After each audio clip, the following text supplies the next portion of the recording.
first, next slide. So immediately after a newborn baby is born, what do they do in the hospital, like in that labor and delivery room? First thing is they will clamp the cord and let the dad cut the cord, and then immediately they will actually do something called as Apgar scoring, where they are looking at how the baby looks, how the baby's heart rate is, how the respiration is, at 1 minute and 5 minutes of birth. So that it gives them an idea, like if the baby needs any higher medical intervention, if the baby needs to go to the NICU, the ICU, or if the baby is good to stay just with the regular newborn care. So also they will assess the baby's weight, height, and head circumference, and also like a full body evaluation to make sure heart is fine, lungs are fine, no congenital abnormalities for the baby. And also immediately skin-to-skin contact. They put on the mom's bare chest so that it helps actually with regulating the baby's body temperature, and also to stimulate the breastfeeding, and also to control baby's heart rate and respiratory rate. So skin-to-skin contact is very important. And usually, if at all... Bonding. Yeah, bonding, definitely, bonding. And basically, they'll also monitor, sometimes if it's a prolonged labor, if there is any, if the baby passed poop inside the belly, if there is any complications with that, so they definitely try to monitor for that. And if the baby has pooped inside, definitely after the baby is born, making sure the Apgar score of the baby is fine to be taken care of.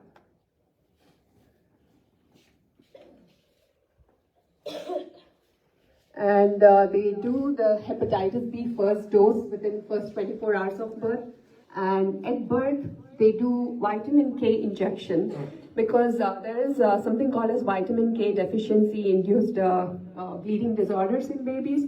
So definitely I would encourage not to refuse. There is some new, some parents out there who don't want to give this, but I, as a pediatrician, would definitely recommend to get this because I have seen some cases where they have refused and 6 weeks later the baby comes with a bleed in the head. So definitely make sure. And also erythromycin eye ointment is something they apply to prevent neonatal conjunctivitis, to prevent bacterial conjunctivitis.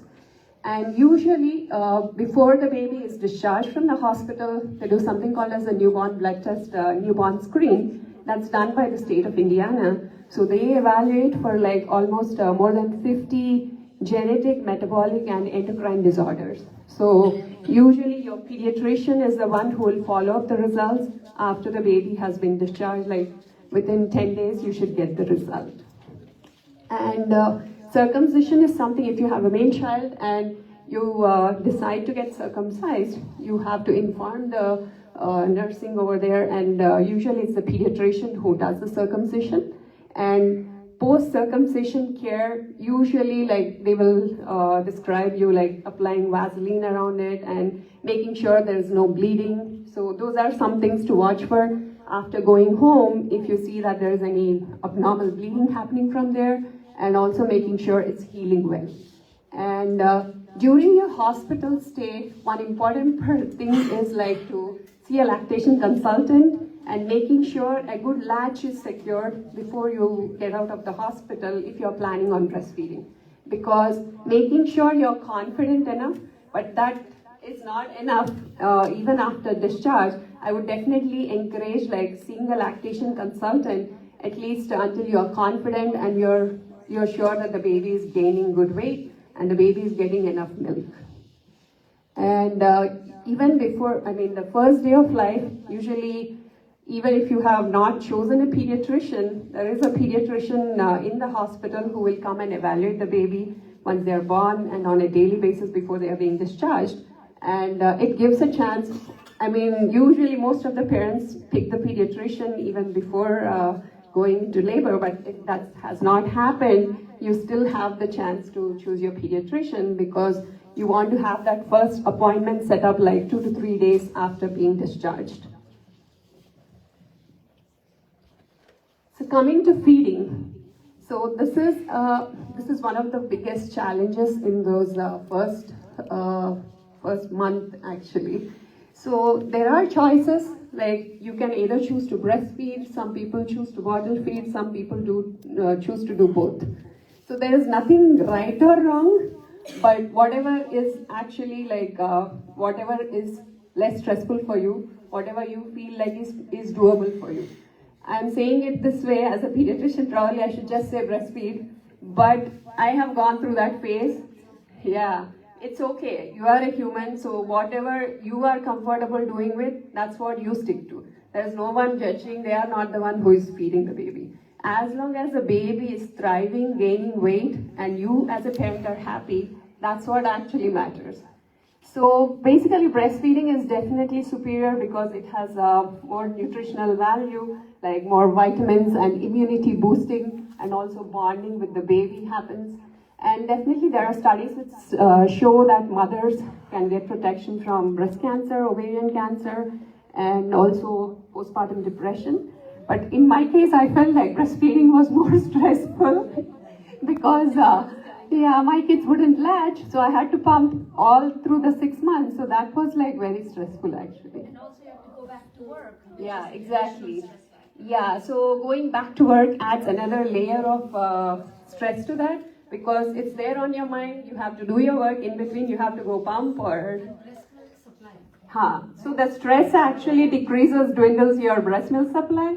So it's a balancing thing. I mean, yeah. So definitely, like when you are breastfeeding, usually you do like 8 to 12 feeds in 24 hours. I mean, initially it feels like you are feeding all the time, all through the day. So probably like there will be some cluster feeding where they want to do, the way the baby wants to be fed like every 1 2 hours. So usually even if you can feed like 2 2.5 hours in those first 2 weeks, and after that, like mostly I would recommend just do on demand. And if at all a baby is not getting more than 16 ounces of formula, definitely you need to give vitamin D drops, at least 400 to 600 international units once a day. So breast milk is the best, but it has a little bit less of vitamin D in it. And definitely seeing a lactation consultant even during hospital stay and after discharge also helps. And especially with breastfeeding moms, as they were mentioning, like nutrition is so important because what you eat is what the baby is getting. And watching for like what you are eating, because unfortunately, like in the Asian community, there is high incidence of food allergies also. So making sure, like, if you see like any blood in the stools or any excessive fussiness, gassiness, definitely get in touch with your pediatrician. And while if you choose to bottle feed, even if you choose to breastfeed, it's good to have a couple of bottles on hand because you might want to pump, and the easiest way would be like at least during night time you can take help of your husband or your in-laws who are helping you to feed using the bottle, the breast milk. You can pump a couple of times during the day and use that at night so that you get some sleep. And if you're doing the formula, there are like multiple formulas available in the market. It can get a little bit confusing. This is where your pediatrician can guide you. And there is like cow milk based formula. There is like completely hydrolyzed cow milk based formula for kids with dairy allergy. There is like hypoallergenic formula, soy formula. Now there is goat milk formula also. So there is like, so depending on what the baby needs are, your pediatrician would be able to guide you better, like what might be the best one.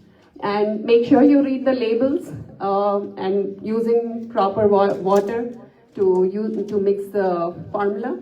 And definitely read the instructions on the formula bottle, how to mix the formula, because the way you mix decides how many calories the baby is getting. For most of the formulas, for every 2 ounces of water you take, add 1 scoop of the formula. That gives like 20 calories per ounce. But if the baby's nutritional needs are higher, then your pediatrician will guide you to add more formula powder to that.